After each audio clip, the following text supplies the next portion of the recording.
The views and opinions expressed by the hosts and the guests do not reflect those of the show, the management, and the company.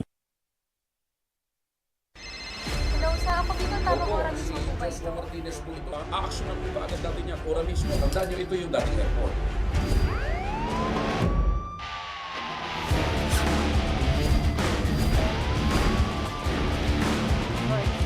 Ano namang kayong dalawa pinagchichismisan yung mga marites kayo, ha?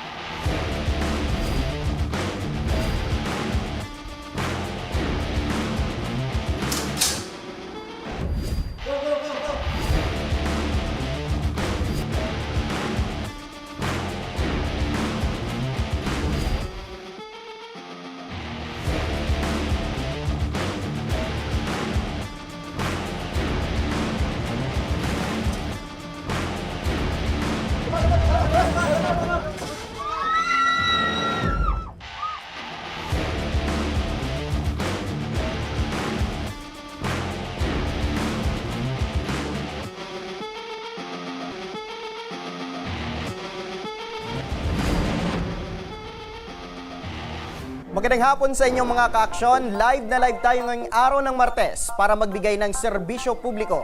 At live tayong napapakinggan sa 90.3 Radyo Ragon Sorsogon, 88.3 sa Catanduanes, 90.7 Legazpi City. At live rin tayong napapanood sa ating YouTube account.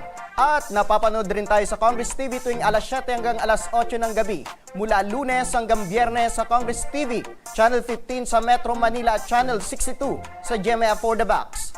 Umpisaan na natin ang tabang ora mismo. Ito mga ka-aksyon, libreng gamot at check-up ang hatid ng medical mission sa panguna ni former Congressman Kito Oco para sa ating mga kababayan sa Rawis, Legazpi City. May 300 katao ang inaasahan na mabigyan ng libreng serbisyo ngayong hapon. At para sa update, makakausap natin si Rizel Luzada, ang tabang patroller sa Rawis, Legazpi City. Magandang hapon sa iyo, Rizel.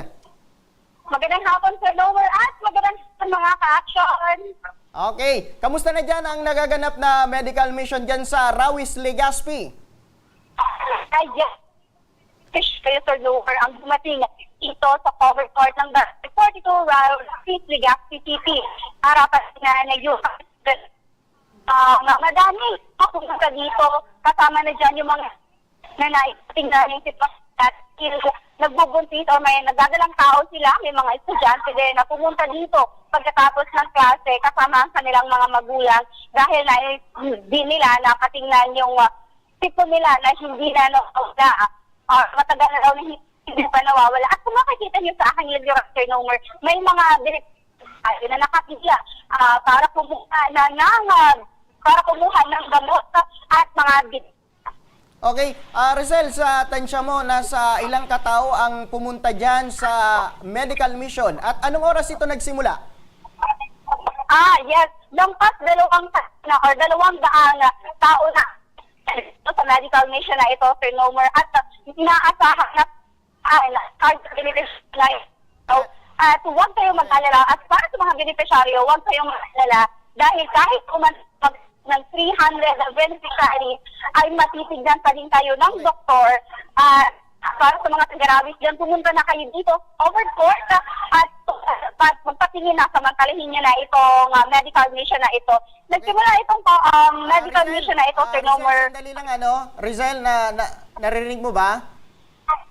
Yes po, Sir Nomer. Opo, medyo paputol-putol yung signal nyo. Maaari bang ayusin mo muna para maging malinaw at malaman ng ating mga kababayan kung anong nagaganap dyan na medical mission dyan sa Rawis, Legazpi City.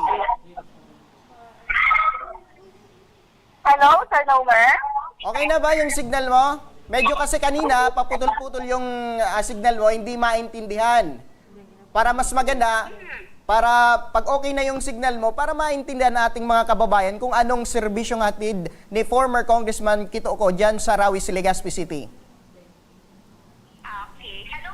Okay na po ba yung signal? Audible na po ba ako? Okay na, okay na. Okay. Okay, yes. Ulitin ko lang yung tanong ko, Rizel, nasa ilang katao na yung nakapag-avail dyan sa activity at anong oras nagsimula yan? Yes, Sir Nomar, lampas 200 tao na ang natingnan at nag-avail ng libreng serbisyo na dito sa medical mission na hatid nga ni Congressman Kitoko. At inaasahan na nasa 300 na benepisyaryo ngayong araw ang target matignan ng mga doktor dito. At para na at kung madagdagan pa or lumampas pa sa 300 beneficiary, huwag daw mag-alala dahil titingnan at i-cater pa din ng mga doktor dito sa medical mission. At kaya sa mga taga-Rawis dyan, pumunta na kayo dito at samantalahin niyo na itong medical mission dito sa covered court ng Barangay 42, Rawis, Legazpi City. Medyo inuulan tayo ngayon pero nagsimula itong medical mission na ito, Sir Nomar, kaninang alas 7 ng hapon at dagta na din yung tao kaninang umaga. Pero ngayon, kung makikita niyo sa aking likuran, konti na lang dahil madami na din yung natapos matingnan ng doktor at yung mga nasa likuran po ngayon ay kukuha na lang ng gamot. So, Okay, Rizel, matanong ko lang sinasabi mo na 300 yung target na mabigyan ng gamot dyan at check-up. Saan galing po. itong 300? Sa Rawis lang ba itong barangay? Yes, Sir Nomar, galing lang po ito dito sa Barangay Rawis, Barangay 42, Rawis, Legazpi City. Actually, Sir Nomar, kanina po sa pagtatanong-tanong ko, ito po kasing Barangay 42, Rawis, Legazpi City ay isa sa pinakamalaking barangay dito sa Legazpi City. So, binuo ito ng 6 na purok, pero kada purok ay may purok katulad na lang ng purok 4A at purok 4B. Kaya sobrang dami po ng tao o residente po dito sa medical mission na ito. Kaya isang barangay lang po ang target dito sa medical mission. Okay, sa pagkakala mo, Rizel, ano yung mga karamdaman na pinatitingnan or pinapa-check up dyan sa medical mission ngayong hapon? Yes, Sir Nomar, may mga buntis po dito kanina at may mga batang may sipon at ubo. May mga nanay din at tatay din na maintenance para sa high blood, sakit nila sa high blood at sakit nila sa puso, yung pinunta nila dito, yung mga gamot po na kailangan nila sa maintenance. May mga pumunta din dito, Sir Nomar, na beneficiaryo natin na may stroke, may katarata at yung pinapatingnan din nila yung labis na nararamdaman nilang pagkahilo. At yung iba ding nating tatay, lalo na yung mga padre de pamilya na talagang batak sa trabaho, yung hayuma daw ang hinaing nila sa kanilang kalusugan, kaya pumunta sila dito para patingnan yon. Okay, Rizel, matanong ko lang maliban sa libreng check-up, ano pa yung pwedeng asahan ng mga residente dyan sa medical mission na pinangunahan ni former Congressman Kitoko? Yes, hindi lang check-up ang libre dito dahil pati mga gamot at pagkain. At kung ang pasyente naman, Sir Nomar, or beneficiary natin ay nangangailangan ng laboratories, huwag kayong mag-alala daw. Dahil you will be endorsed to other hospital, partner hospital. Hindi lang dito po nagtatapos sa medical mission na ito ang asistensya dahil sa bawat hakbang na kailangan ng bawat beneficiaryo ay katulong po ninyo at kasama po ninyo ang staff ni Congressman Kitoko at ang Sanchuling General Hospital. Okay, kanina ko pa, Rizel, napapansin, meron ka diyang kasamang dalawa. Maari nyo bang mapakilala sa amin kung sino yan na kasama mo ngayong hapon? Yes, Sir Nomar, sa katunayan, kasama ko ang mag-asawa nila Tatay Ernesto at Nanay Pasita Alahas. So, parehas silang pumunta dito sa medical mission na ito dahil parehas din silang may dinaramdam. So, yun ang tinatingnan nila dito ngayon sa medical mission. Okay, maaari ko bang makausap Tatay Ernesto at Nanay Pasita? Yes, Sir Nomar. Opo. Hello, Tatay Ernesto at Nanay Pasita. Magandang hapon po sa inyo. Magandang hapon. Magandang hapon din po. Opo, si Nomer Corporal po ito. Opo, kamusta na po kayo, Tatay Ernesto at Nanay Pasita? Nandito po, nahingi po ng gamot. Pasita po, para po magalipon ng gamot. Opo, ano yung pina-check up niyo sa doktor ngayong hapon dyan sa medical mission? Hindi ko po masyado narinig. Opo, Ulit na lang po. opo, Nanay Pasita at Tatay Ernesto, ano po yung pina-check up niyo po dyan sa medical mission? Check up po namin yung yung diabetes ko, high blood. Opo, nabigyan rin kayo ng libreng gamot? Pa? Nabigyan na ba kayo ng libreng gamot? Opo, nabigyan na po kami ng gamot. Maraming salamat naman po at nakalibre kami. Hindi na Opo. kami po bibili. Opo, nanay, kanino nyo po nalaman na magkakaroon po dyan ng medical mission dyan sa inyong barangay sa pangunay ni Congressman Kito po? Putol. Kanino po, nay? Dali lang po. Hindi ko po masyadong marinig. Opo, ulitin ko po, nay, ano? Kanino nyo po Opo. nalaman na magkakaroon po ng medical mission po dyan sa inyong barangay sa pangunay ni Congressman Christopher Kito po? Hindi ko masyado. Okay, ulitin ko lang ano, nay. Kanino nyo po nalaman na merong medical mission po dyan sa inyong barangay? Kanino po? Hindi ko po masyadong marinig. Okay, kausapin ko na lang si Rizal, ma'am, para ipaabot ang Opo. tanong ko po sa inyo. Ano? Rizal? Rizal? Oo. Patanong naman kina Nanay Pasita at Tata Ernesto kung kanino nila nalaman na magkakaroon ng medical mission dyan sa kanilang barangay sa pangunin ni Congressman Christopher Kitoko. Kanino niyo daw po siya na ito? Ayan. Ito ko po nalaman. Kanino po, Nay? Sa anak ko pong tanod. Okay. Barangay Tanod po. Opo. At anong masabi nyo, Nanay, na nagkaroon ng libreng medical mission dyan sa inyong lugar? Ay nako, maraming salamat at nakalibre kami po ng gamot. Yun. Hindi na po kami bibili. Opo. First time mo ba ito na magkaroon ng medical mission dyan sa inyong barangay? Actually po, dapat pangalawa na po to kay Congressman Tito po. So, ayun. Talagang masabi natin, ma'am, na talagang lubos ang pagtulong ni Congressman Christopher Kitoko. Opo. Okay. Anong masabi natin or mensahe natin kay former Congressman Christopher Kitoko? Ano ba po yung sabi mo kay Congressman? Mabuti naman po siyang tao, siyang maserbisyo po. Opo. Pasasalamat ko po sa kanya na nalibre kami ng gamot dito po sa binigay ng medical mission. Okay, sige. Rizal, maaari nyo bang paulit sa amin kung ano yung sinabi ni Nanay para maintindihan ng ating mga kababayan? Yes! Yes, Sir Nomer, labis po yung pasasalamat po ni Nanay at Tatay Ernesto. Kanina pa lang po na ini-interview namin siya. So balikan ko lang po para aware po yung mga audience at viewers natin tungkol po sa istorya nitong dalawang mag-asawa. So parehas po sila, Sir Nomer, may sakit. Si Tatay Ernesto po ay naging tricycle driver sa loob ng ilang dekada. At sa araw-araw po na pagiging tricycle driver niya, araw-araw din po siyang umiinom ng energy drink. Hindi po siya kumakain sa tamang oras, pero umiinom po siya ng energy drink. Labis din po yung paninigarilyo niya, yung 2 kaha daw po, Sir Nomer, ay kulang pa sa kanya sa loob ng isang araw.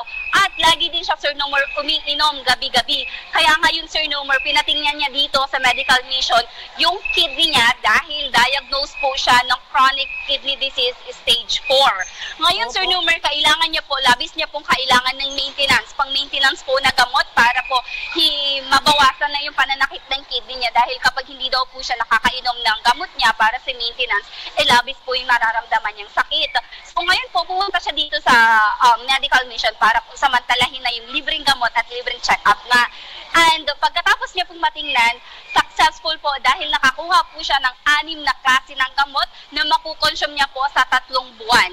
And may mga kasama din po yung vitamins. Si Nanay Pasita naman, si Nanay Pasita, Sir Nomer, dahil sa kakakain niya ng mga matatabang pagkain, labis yung oil, kumbaga, tinamaan po siya ng sakit na diabetes, and high blood.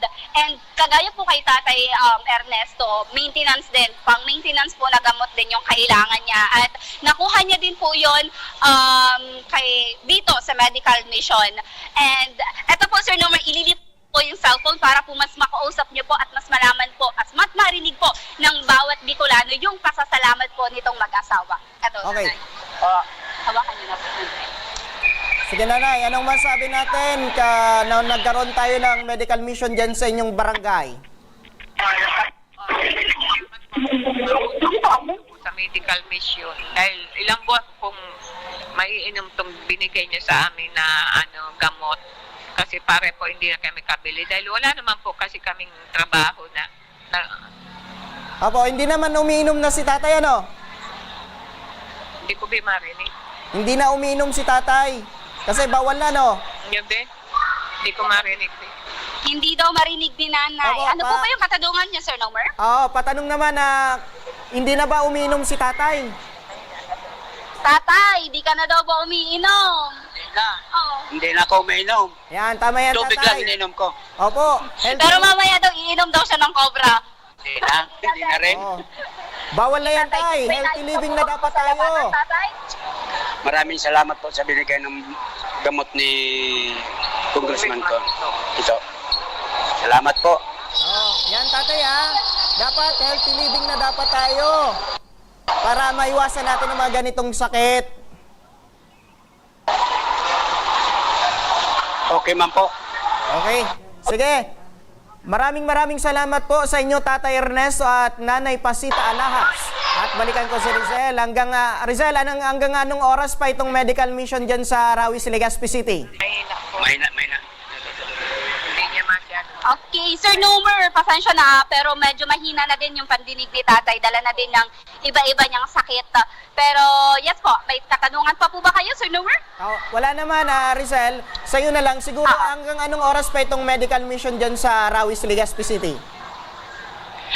Hindi ko marinig masyado yung tanong pero idagdag ko na lang din na informasyon, Sir Nomer. Matatapos po itong medical mission na ito mamayang 3:00 po ng hapon at inaasahan din po na darating din po dito yung representante ni Congressman Kitoko at mamaya-maya lamang ay papaunlakan niya tayo ng interview. Okay, so yan mga ka-aksyon, ang medical mission dyan sa Rawis, Legazpi City sa panguna ni former Congressman Christopher Kitoko. At ito mga ka-aksyon, pangalawanan na pala itong ikinandak ang medical mission dyan sa nasabing lugar. At sa pagbabalik ng Tabang Ora mismo, isang security guard sa Naga City declared dead on arrival matapos itong masuntok ng awatin ang lasing na lalaki sa isang bar. Ang hinaing ng pamilya, wala raw umano silang natanggap na tulong mula sa naturang ahensya ng security guard. Ang buong reklamo, abangan, kaya huwag kayong bibitaw at magbabalik pa ang Tabang Ora mismo.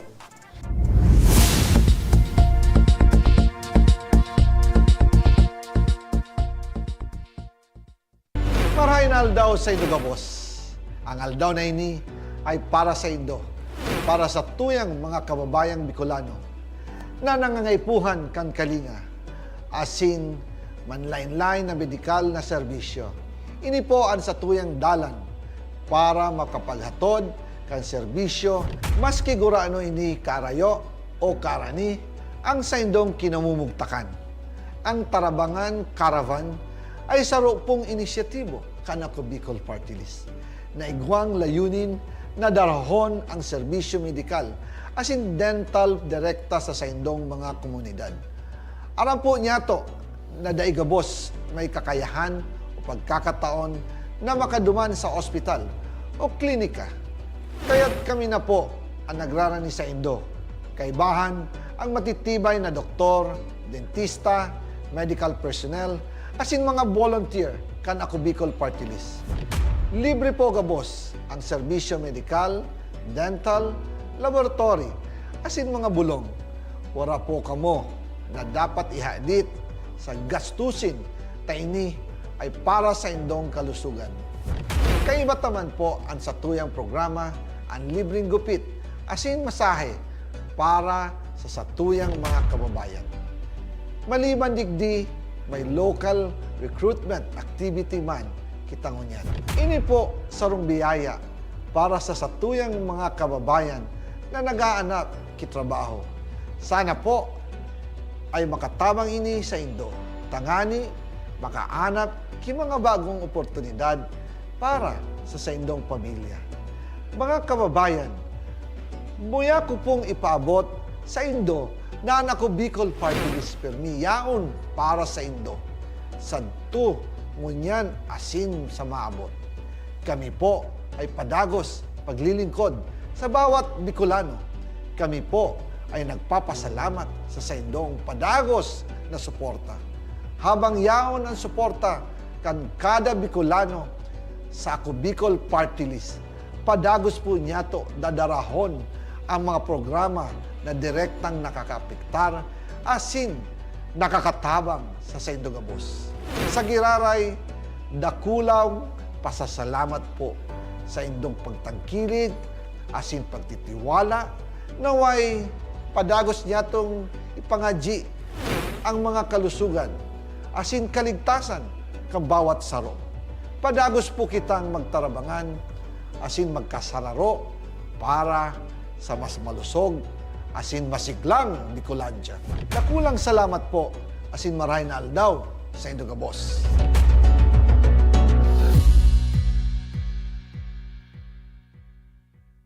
Jericho Rosales po, Bicolano.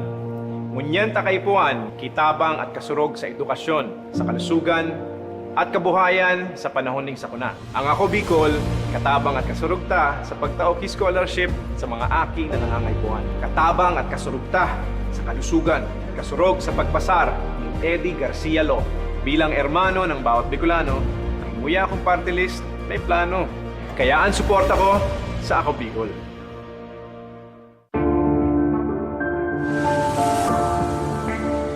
Sabi nila, wala ka daw ginawa nung nakaupo ka sa Senado. Ano pinanindigan mo? Pinanindigan ni Senator Lito kaming mahihirap.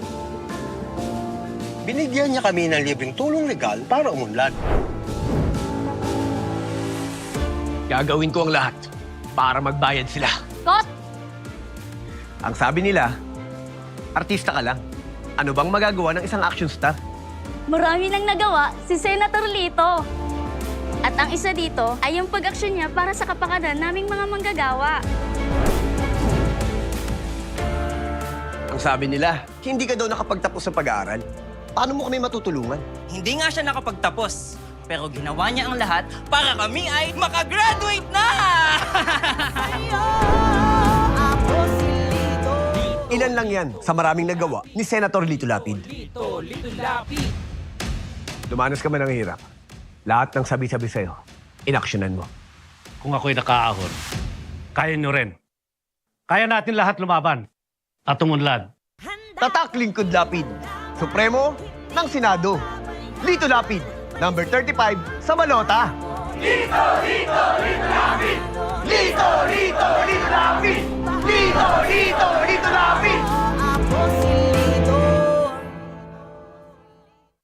Daan-daan na po ang mga nakapagtapos at may mga kanya-kanya ng propesyon. Sa kanilang pagpupunyagi, walang masidlan ang kanilang mga ngiti. Yun at sa Gabos, nagpapasalamat po ako sa AKB.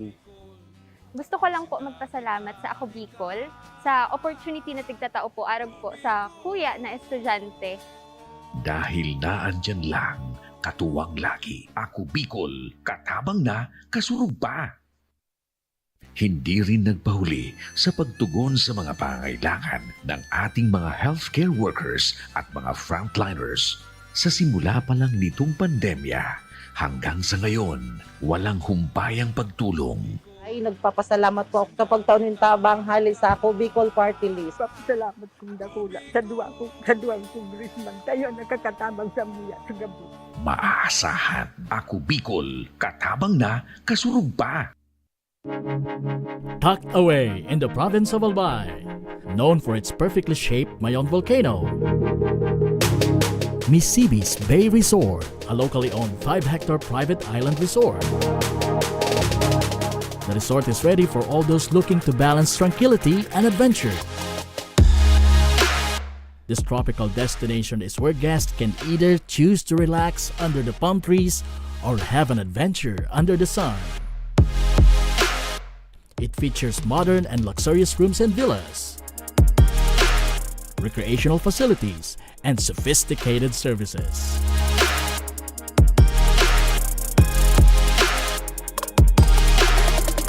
Come and experience Misibis Bay Resort, your tropical island getaway.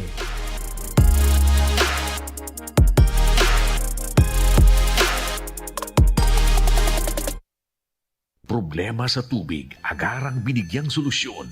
Nagpatayo ng mga solar-powered water supply system sa mga liblib na lugar.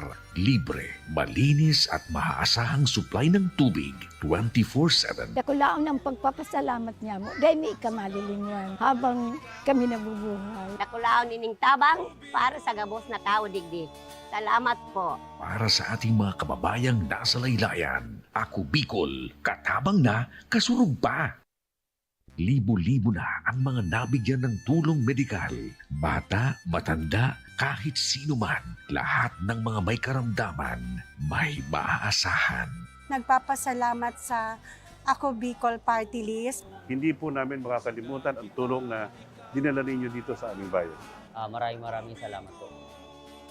Dahil iisa lang ang tunay na nagmamalasakit. Ako Bicol, katabang na, kasurug pa.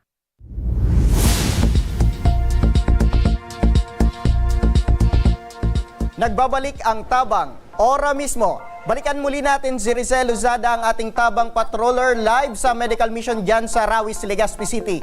Magandang hapon sa iyo, Rizel. Magandang hapon po ulit, Sir Nomer. Opo, nakita ko na kasama mo dyan. Sino ba yan? Maaari mo bang pakilala sa amin? Yes, Sir Nomer, katabi at kasama ko na ngayon ang representante at naging isang anak ni, hindi pala nag-iisa, unika-iha ni Congressman Kito na si Miss Claudine ko. Okay, Ma'am Claudine, magandang hapon po sa inyo. Hello po, magandang hapon po. Opo, Ma'am, maaari ko bang malaman, para malaman ng ating mga kababayan, ano yung hangarin ng patuloy na proyektong ito ni former Congressman Christopher Kitoko? Layunin po ng papa ko, Sir Kitoko, na malapit po itong barangay. Dahil po, sorry. Okay. Ayan, dahil po, para po ito sa mga matatanda at sa mga may sakit na hindi na po sa hospital. So, we are bringing them the medical mission here mismo para makalapit po sila. And we are expecting 300 plus beneficiaries sa medical mission. They will be given free check-up, free medicine, free needed, and also free food, especially ayaw natin sila magutom. What they need to do is to just visit us here and avail the privileges of this medical mission. Ito po ay hatid ng servisyo ko, ito ang totoo. Handog po ni Kito sa Sedo ko. Okay, kasi narinig ko, Ma'am Claudine, doon sa mga beneficiaryo, hindi ito yung unang beses na nagkaroon ng medical mission si former Congressman Christopher Kitoko. Pangalawa na ito.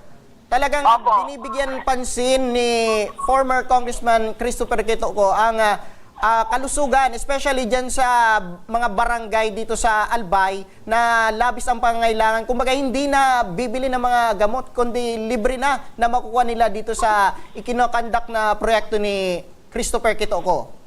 Yes. Actually, second wave po namin ito. Nung first wave po kasi, hindi po namin natapos. So, nag-promise po kami sa kanila na babalik po kami. So, siniswave po na balik po talaga kami. Kasi marami po talaga na tulong po pang medical. Okay. Ayun po. Opo, maliban po dyan sa Rawis, Legazpi City, meron pa po ba tayong plano na ikandak ang ganitong project sa ibang barangay? Sure po, nakaplano po yan lahat. Hindi nga, siguro may pangatlo pa po dito sa Rawis. And syempre po sa iba po pa pong barangay. Nakaplano po yan. Opo, siguro last na lang po, Ma'am Claudine, ano po yung mensahe natin sa ating mga kababayan? Kumbaga, umaasa na magkaroon din sa kanila ng mga ganitong project. Opo, ako po kayo mag-alala.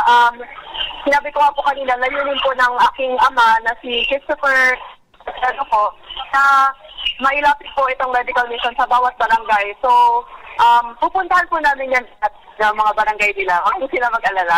Opo, sa muli po ma'am, maraming salamat po sa pagpapaunlak ngayong hapon, Ma'am Claudine ko. Maraming salamat po.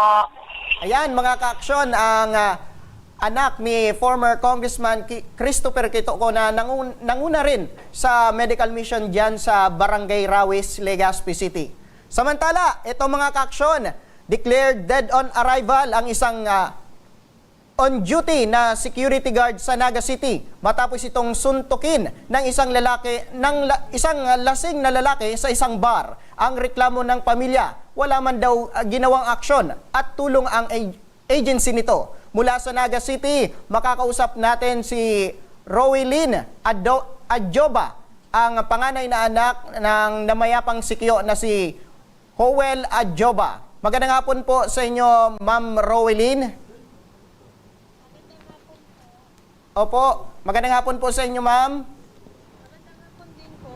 Opo, una sa lahat kami po ay nakikiramay po sa inyong pamilya, ma'am. Ayan, medyo hindi naririnig sa ating audio.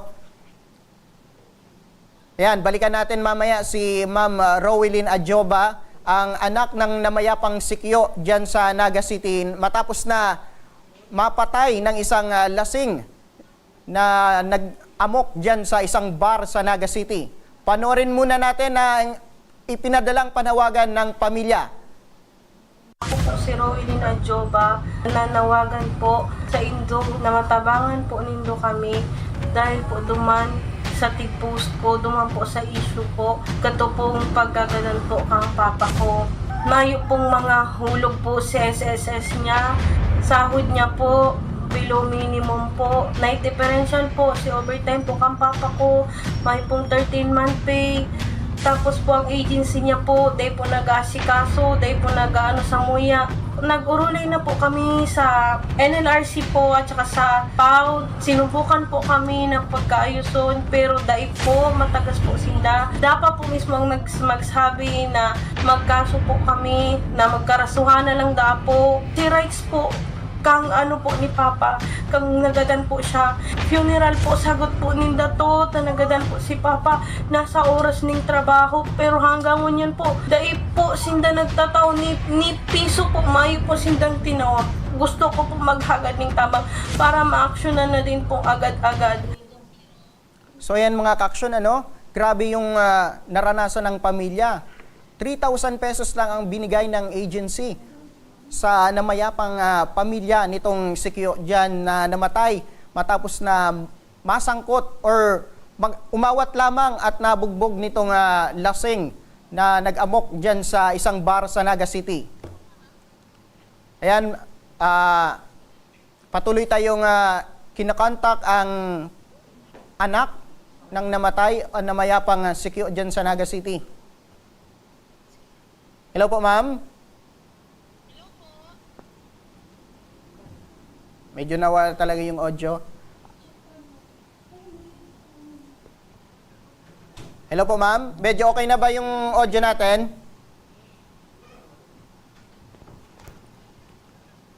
Ayan. Ayan mga ka-aksyon. Tinatry po namin na yung signal ni ma'am para maliwanagan tayo. Ayan. Okay na. Medyo okay na. Hello? Okay na ayan. po. Ayan, ma'am. Una sa lahat, kamusta po kayo? Kami po ay nakikiramay po sa pagkamatay po ng tatay nyo. Maraming salamat po sa pakikiramay po. Opo. Ma'am, maaari nyo bang maikwento kung paano itong nangyari muna? Paano yung nangyaring namatay itong tatay nyo? Ganito po kasi yun. Yung papa ko po, duty po siya sa isang bar po dito sa Naga. Tapos po, may nangyari pong gulo. Siyempre po, guard siya po. May nangyaring gulo po sa loob ng bar. Ang nangyari po, nag-awat po siya. Opo. Tapos po, nung nag-awat po siya, yung inawat niya po, wild po siya, naging wild po siya. Yung mga guard po, pinapatulan niya na po. Wala po sa kanyang nakakaawat na po. Then yung papa ko po, syempre po, pwersa na pong gumamit yung electric po baga, yung parang pang-depensa po nila as mga guard. Opo. Kasi meron din po sila noon kasi nga po bar yun eh. Opo, tama naman kasi. Opo. Ginamitan po noon ng papa ko. Tapos po, and then yung yung lalaki pong inaawat niya, sinuntok po siya, binulungan po siya ng suntok at saka sipa po.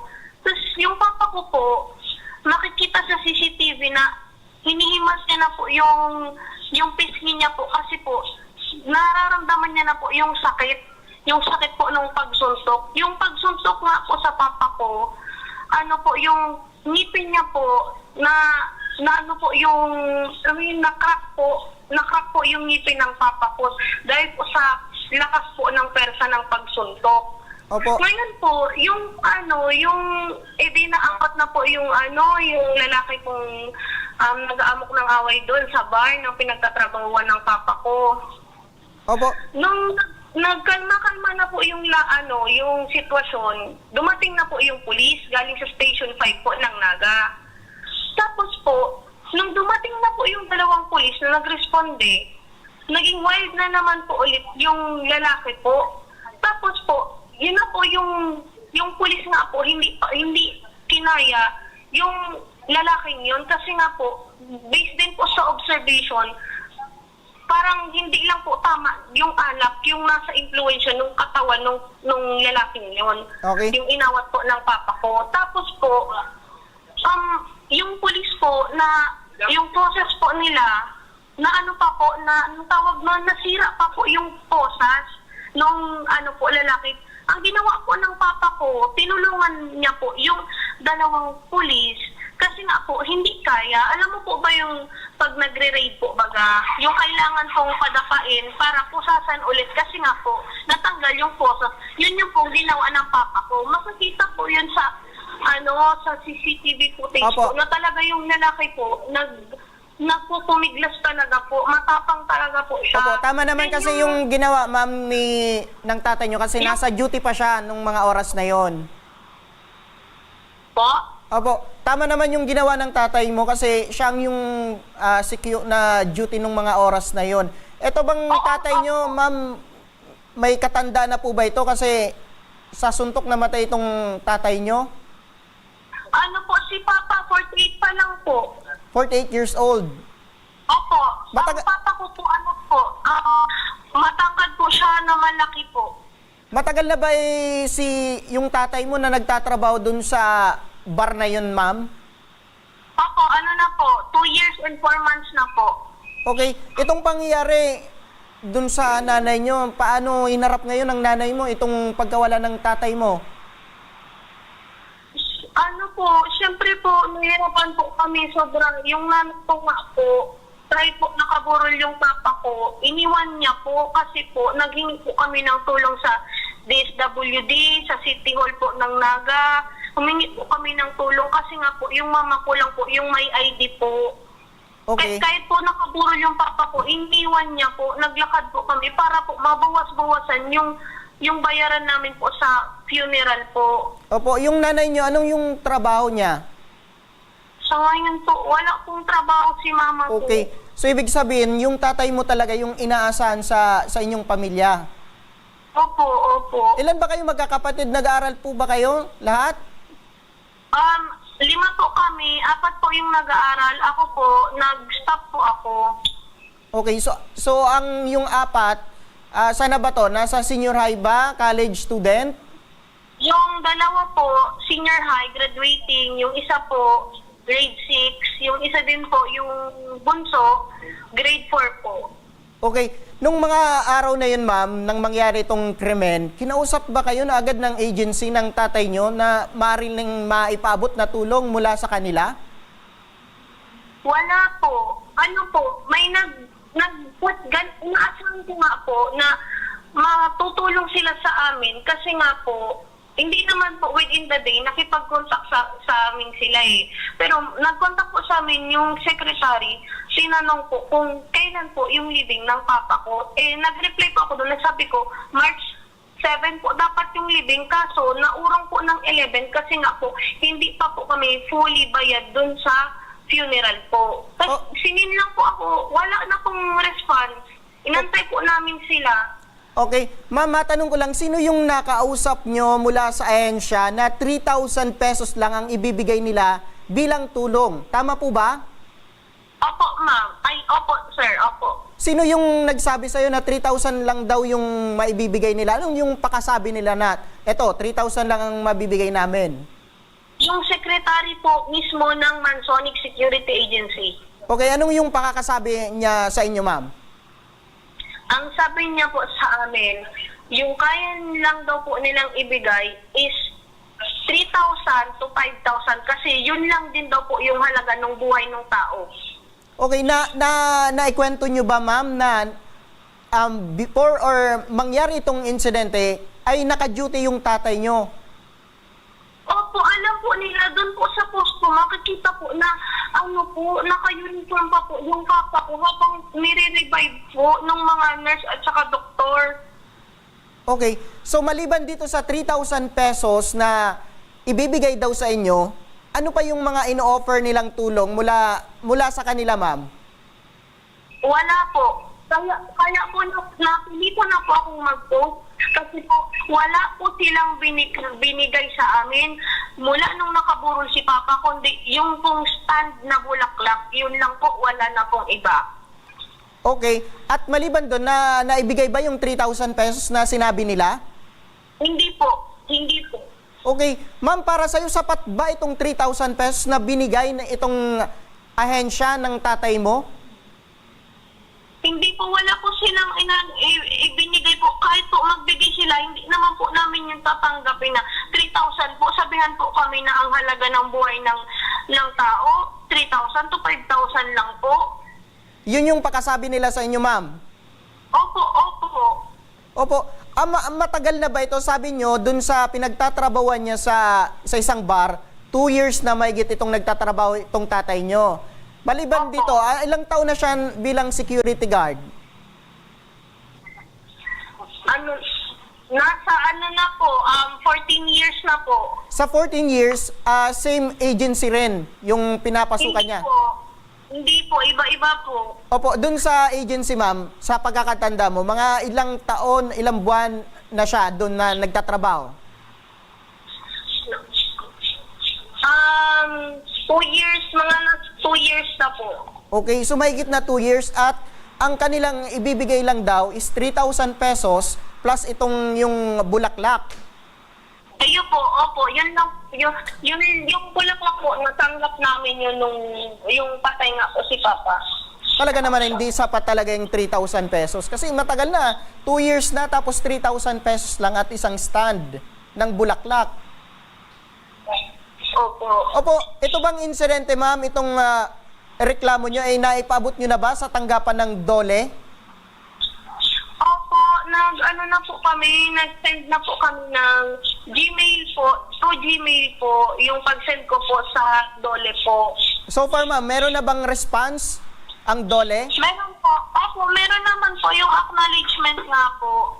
Ano daw yung tulong na pwede nilang ibigay para sa formal na itong reklamo nyo dun sa agency? Sa ngayon po, yung naman po kasi ng letter po nung Gmail po sa DOLE, yun nga po yung parang inaano na lang sinasabi po dun sa letter na yun nga po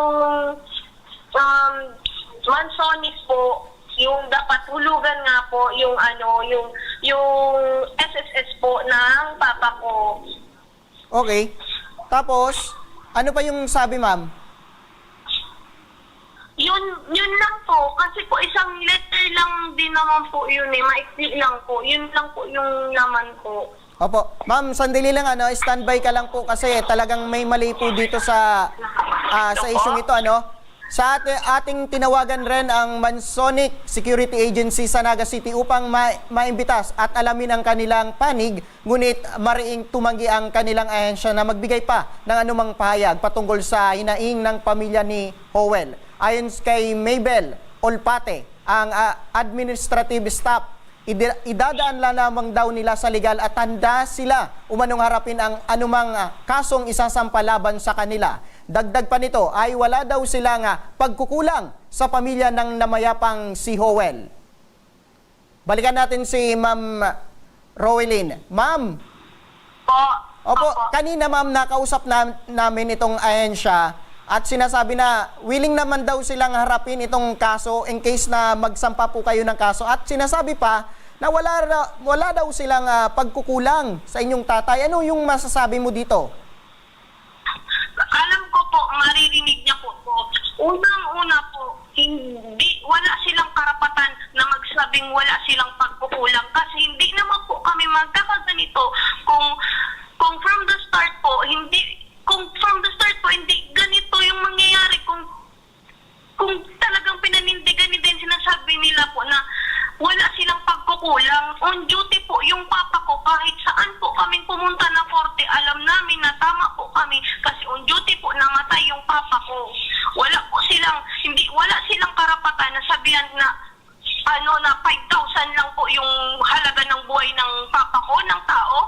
Kung pwede lang pong baliktadin, sila po yung magpagnas doon, sila po yung pumalit doon sa papa ko, bibinan ko po sila ng bulak, papayan, mangutang ko, bibigyan ko sila ng 3,000, ibalik, hindi kami magkakaganito po, kung talaga yung sinasabi nila, totoo na wala silang kapapayaan. Okay. Ma'am, sa tingin nyo, bakit nila nasabi na wala daw silang pagkukulang? Kung wala po silang pagkukulang, bakit po nagkakaganito po kami? Bukas po, 40 days na po ni Papa. Lang po kami, naantay lang po kami ng aksyon nila, naantay lang po kami. Pero kung hindi po ako nag-post, wala po sila, hindi po sila sa amin makikipag-reach out. Opo, naitanong nyo ba yung nanay nyo na nag-aasikaso nito na kung meron na ibinigay sa kanila itong agency? Wala po talaga, sir. Promise po, wala po. Ni piso po, wala. Yun lang po talaga bukod tangi, yung bulaklak lang po na yun na stand. Okay. Kamusta na yung mga bayarin ninyo, ma'am? Nabayaran nyo na ba yung sa pagpapalibing ng tatay nyo? Sir, yun nga po yung nirereklamo namin kasi nga po dapat sagot niya, nasa 100,000 pa po yung bayadan namin. Nangutang lang po kami. Okay. So, ibig sabihin, ma'am, itong mga ginastos nyo sa pagpapalibing, inutang nyo pa, ma'am? Opo, utang pa po. Ganun pa po diyang kasali yung ibang mga utang po. Yung 100,000 po, yun lang talaga po. Sa funeral lang po yan. Bukod pa po sa iba po, yun po yung iniisip namin. Kasi isipin din nila po, apat po yung iniwan na nag-aaral po. Tapos, si Papa lang po yung nag-work po sa amin. Opo.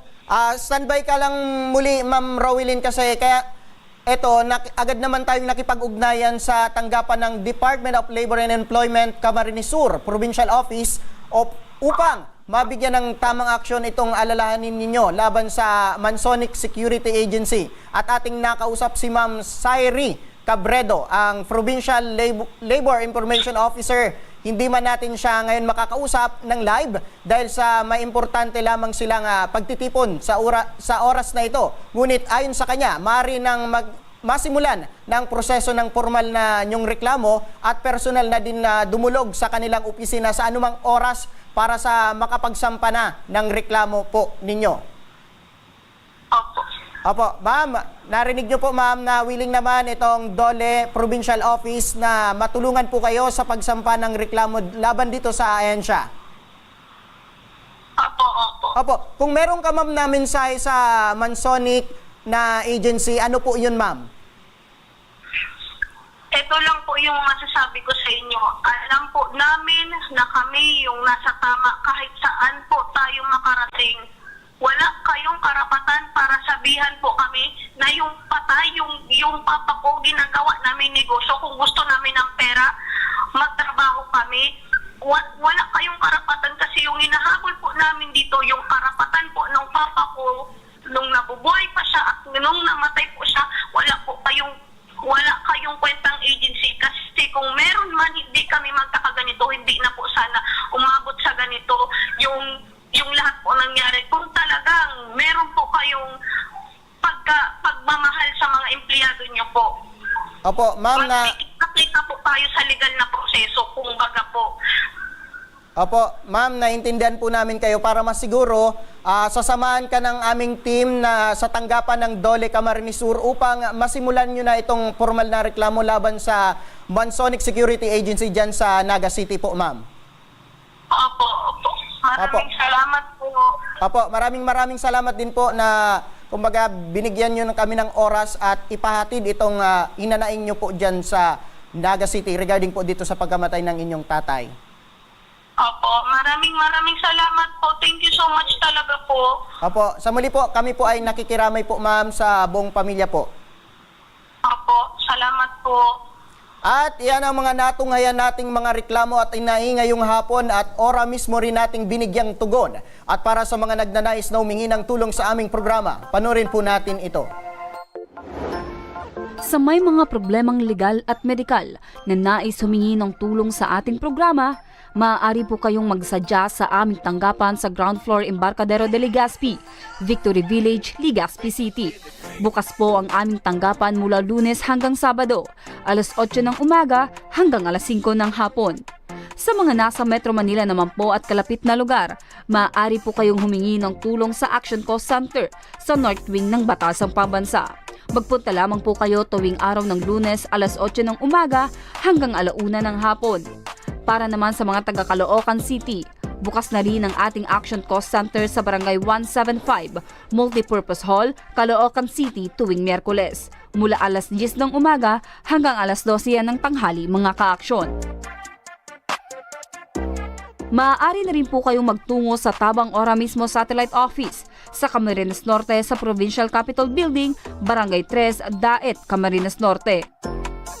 At para naman sa mga taga Camarines Sur, maaari na rin kayong dumulog sa Zone 2, Tagungtong, Goa, Camarines Sur. Bukas po ang aming tanggapan mula Lunes hanggang Biyernes, alas 8 ng umaga hanggang alas 4 ng hapon. Maaari din kayo magpadala ng mensahe sa aming official Facebook page na Tabang Ora mismo. Kahit anong reklamo ay amin pong tinatanggap. Huwag niyo rin pong kalimutang i-follow ang aming mga official social media account sa aming Facebook account, YouTube at TikTok account, Tabang Ora mismo. At mga kaaksyon, hanggang bukas, sama-sama pa rin nating aksyonan ang mga problemang medikal at legal. Ito ang programang may paninindigan, tutugon sa inyong pangangailangan. Ako, si Nomer Corporal, at ito ang Tabang Ora mismo.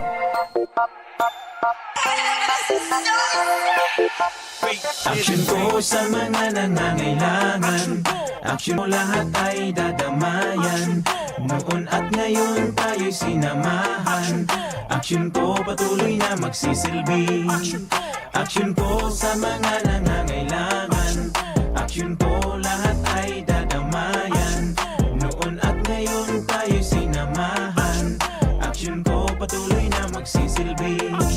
Isang masipag na pilantropo, sa hirap at ginawa kasama mo, malapit ang puso.